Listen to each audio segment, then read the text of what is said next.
so grateful for the opportunity to compete for a championship in our home city against an unbelievable team with this crowd. Like, you don't get this all the time, and we're really grateful just for that opportunity, and then to come out and play the way that we did.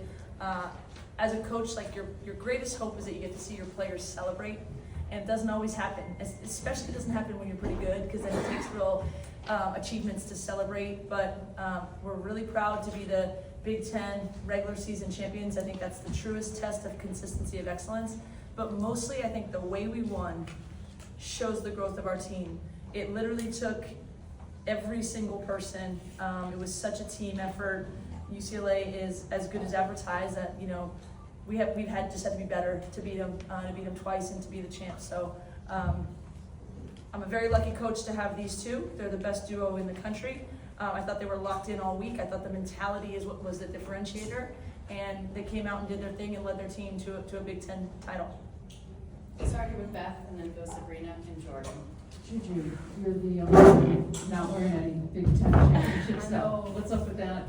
Well, like, I don't really wear hats because I got the burn. And then we were spraying water, so I was soaked, and I had to change it. Nothing to do with you don't want to jinx anything for what's to come down the road.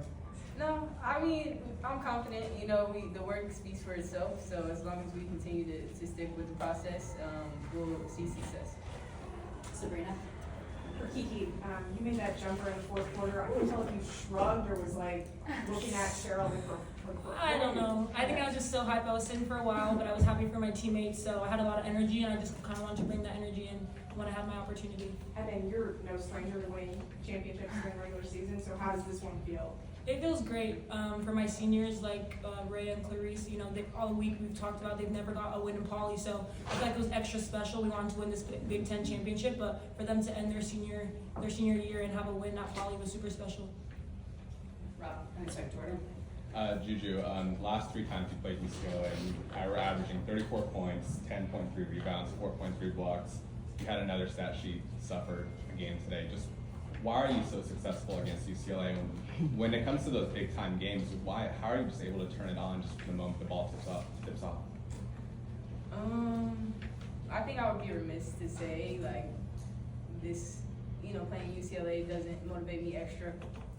So that's an aspect. I think for this, I've never won regular season, so, you know, just another thing to kind of tick off the list. But I think when you play with players like Kiki and like the team we have, and like Kiki said, our seniors, you know, you want to do your best. You don't want to let anybody down. I don't want to let coach down. So whatever I have to do to do that and just go out there and have fun. I mean, I'm just out there playing, really. Well, Bill, Charlotte, and David. Bill. Juju, you hear the fans chanting at you. Yes. Did that fire you up? Yes, that definitely did fire me up. I know when I airballed, I couldn't help but smile because I knew everybody. Yeah, it's really cool. I love the atmosphere here, even though they're not on our side at all. I think that's really fun. Charlotte. Juju, you had a great first half, and then Kiki took over the second half. Can you talk about how you guys made the adjustment where y'all balanced each other out for both halves? Yeah, I think, you know, playing with Juju, I'm super confident. I know maybe I'm not having the best day, like, she's going to take care of what she needs to do, and I think vice versa. I think for me coming here, I just want to be kind of like that relief for her so that she can just go out and play and not have a lot of pressure on herself. But I think, honestly, it was a team effort. I don't think it was just us two. I think everybody stepped up and made some big plays. Avery had some big shots, consecutive threes that were kind of like changing the tide for us. Clarice playing great defense on Lauren Betts. So I don't think it's just us two. I think it was really a team effort today. David, Ryan, and then Susie. Coach, in the 2 games that you've played against them, it seems like, you know, you guys have defended Lauren Betts as well as anyone has, you know, which is no easy task. But, you know, whether it's, you know, Clarice one-on-one or you have somebody ready in the help, just what can you say about the overall impact, you know, that your defense has had in these games? Well, I think we're a really good defensive team, and we try to game plan adjust. Just shout out to Coach Dale Farrow, my assistant, just did a phenomenal scout both times. But we, again, the teamwork thing, we know we have Rhea and Clarice and Kiki in her minutes and throw multiple bodies at her. And then we also have the athleticism to say we want to make her touches tough but not give up wide open threes. when I watched them kind of run everybody, out, usually it was people did one or the other. Like you completely double, triple Lauren in their target practice from 3, or they're leaving her one-on-one and then she's shooting high percentage. I just think we have an ability, maybe the best that we can, to do a little bit of both. And we have really good athletes and defenders who commit to it, but C and Rhea in tandem, and then our guard play, and Kiki came flew and stole that one entry pass. Like I think everyone really complements one another on the defensive end and buys into it. Ryan, and then CC, and then For Juju, what was just that post-game scene like in the locker room celebrating, and Lindsay seeing that scene kind of play out, knowing how far this program has come since he took over? It's been over 30 years since you guys have won a regular season conference title. I guess, what does that mean to you, just seeing them celebrate with you? I mean, it's as fun as it gets, right? Like that's what you want them to achieve their goals. You want them to experience these moments, and that's the best thing. But it really goes down to our staff. Courtney Jacobs never won in Poly, and she's been, on the staff and a player here for a long time. We have an entire team in there, players, coaches, everyone who are champions, and that bonds you more than anything. And then to do it the way we did it, like I said, these two are unguardable. Like I think they're both playing their best basketball now, which is scary. Someone asked about, Juju Kiki in the second half. Well, she didn't really play the first half because of the fouls. So, we just know there's no matchups for them, but the way they've empowered their teammates to be great too. I mean, Rhea with 5 assists and 0 turnovers. I mean, come on, at the 5 spot, like that's unreal. And that they mentioned, Malia Samuels off the bench really sat there for the first half, and then came in and was a plus 13. So to have the celebration after the way that we played together is very, very gratifying, and it's just fun. It's college basketball. It's supposed to be fun. There was confetti and water and cheering for each other. Like you relish those moments. CC, Andrew. This is for Coach and Juju. It's okay, my voice. You can hear me, right? You hear me? Yes. Last year, you guys won the last Pac-12 tournament champion, and this year, you guys have won the very first Big Ten conference championship. Tell me how that feels and what it means for the program to achieve that back-to-back, kind of, sort of. I mean, winning is really what it's all about. We joked, Kiki won the regular season title last year. The USC team won the Pac-12 title. Now we're all winning a regular season title together. Like at the end, it's like way too early to talk about legacies and stuff, but impact, right? If you impact winning, there's a lot of great players in the country, but I think I've got the 2 best because of impact on winning. TVO, we brought someone in to help us get over the hump and just win. I think that says a ton, but for our school and the belief they had in me to hire me and invest in women's basketball, you dream about this stuff, championships, and I'm just, we're not done. There's a lot more. There's a Big Ten conference tournament, there's an NCAA tournament, but I think you have to stop and recognize moments along the way, or else you lose the joy of it. And we will celebrate a Big Ten regular season title, and then we'll get back to work and say, what's the next challenge in front of us? Andrew, LT, and Ahmad. Juju, you said you heard the chants from the UCLA students, obviously, but when you were subbed out at the end there was pretty loud "We Are SC" chant. How fun is that to hear here in Poly?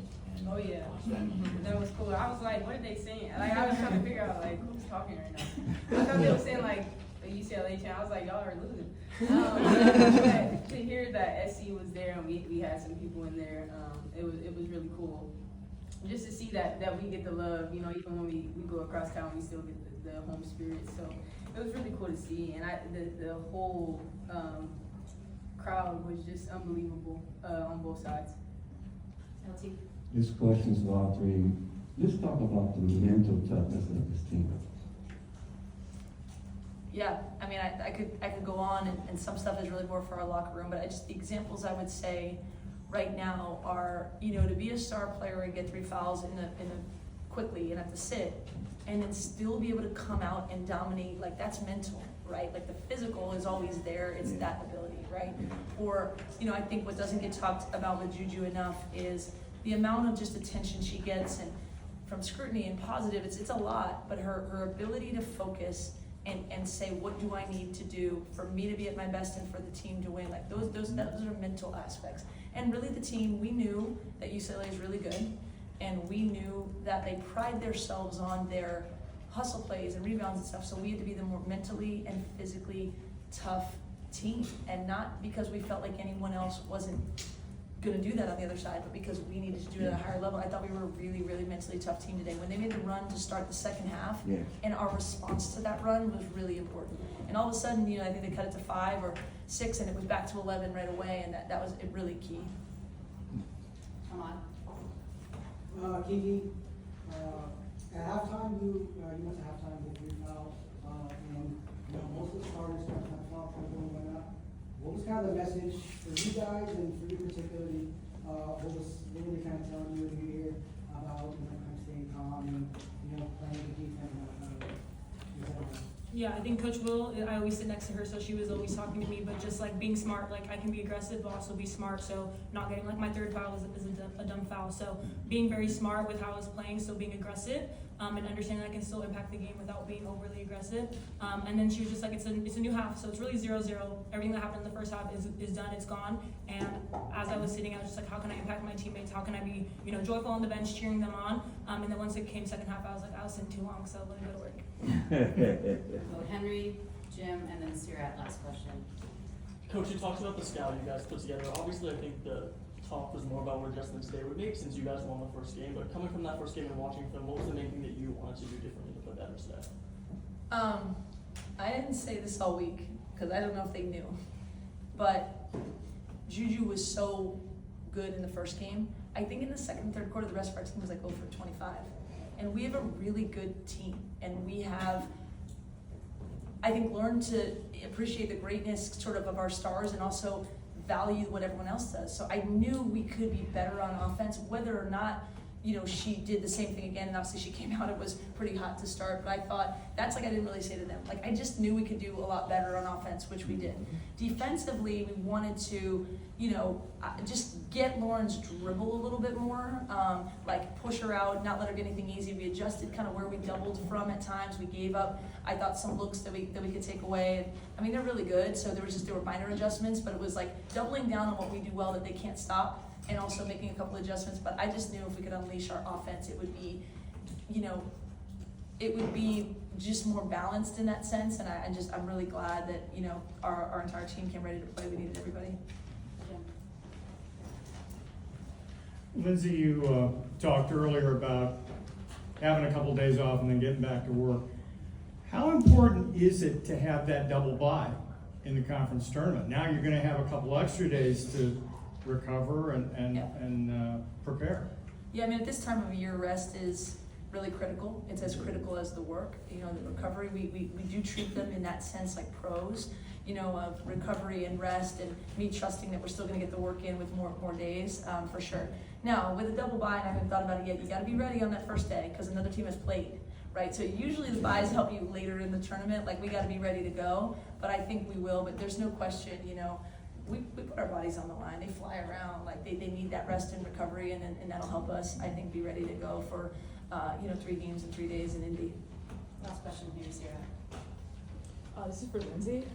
For Rhea, first of all, she was really, really hyped, like after practice, like for the rivalry and all of that. I'm curious what she was like, sort of behind the scenes, keeping you guys intense, but also for her to have, a game high plus 18, and just do all these little things in front of all these WNBA scouts. I'm curious just how that feels for Coach.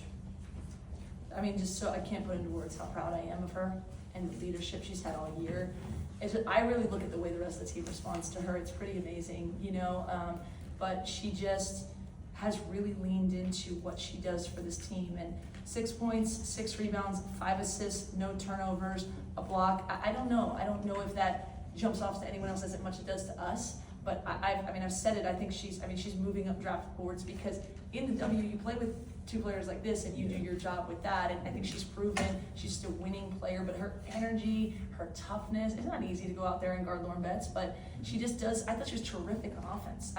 She has such a good feel for the game now. She knocked down her shots. She facilitated when we needed to. I thought she was really, really good. Thanks, everyone. Thank you. Thank you.